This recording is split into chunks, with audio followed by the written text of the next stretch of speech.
বিয়ের পরে কোনো মেয়ের যদি শ্বশুরবাড়িতে কমপ্লিকেশনস হয় তো কাকে জানাবে? বাবাকে জানানো যায় না, কারণ বাবাকে তুমি কি বলবে? তোমার মেয়ে লিকুট কাছালি তুমি কি বলবে বাবাকে? মা, তোমার 25 বছরে বিয়ে হয়েছে, তোমার মায়ের বয়স কত? 50+ সাধারণত। তো তার তো লাইফে কিছু না কিছু কমপ্লিকেশন থাকছেই, মানে সুগার, প্রেশার, থাইরয়েড, কিছু না কিছু তো রয়েছেই প্রবলেম। তা তিনি আরও তোমার সমস্যা তুমি জানালে তিনি অসুস্থ হয়ে পড়বে, তখন তুমি কি করবে? তুমি তোমার সমস্যা সামলাবে না তোমার মাকে সুস্থ করবে?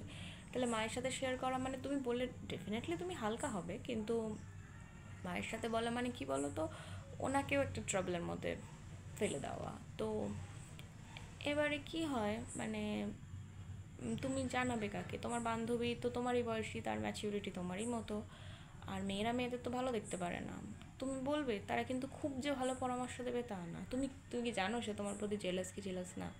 তোমার সংসারটা ভাঙলে হয়তো সে খুশি হবে, তুমি তো জানো না, মানুষ তো চেনা যায় না, কারণ মুখে তো লেখা থাকে না যে আমি বদমাইশ, আর বদমাইশদের বেশি সুন্দর দেখতে হয়, এটা হচ্ছে ফ্যাক্ট। মানে যারা বেশি তোমার সামনে এসে বাবা বাছা করবে তারা বেশি বদমাইশ হয়, এটা মানে একদম ধ্রুব সত্য, মানে মহাভারতের সময় থেকে চলে আসছে। এবার তুমি কাকে জানাবে? তোমার তাহলে কোনো কাজিনকে জানাতে হবে, নিজের যদি ভাই বোন না থাকে।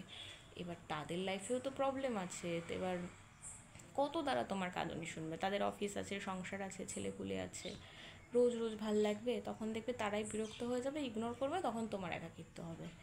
তো মানে এটা আমাকে একজন বলেছিল যে ধর তোর কোনো প্রবলেম হচ্ছে, মানে কোনো ব্যক্তির কারণে তোর মানসিক স্বাস্থ্যের ক্ষতি হচ্ছে, তুই কী করবি? তোর মানে বুক ফেটে যাচ্ছে, চোখ ফেটে যাচ্ছে, কষ্ট হচ্ছে, তুই একটা কাজ করবি, তুই হচ্ছে সাজবি।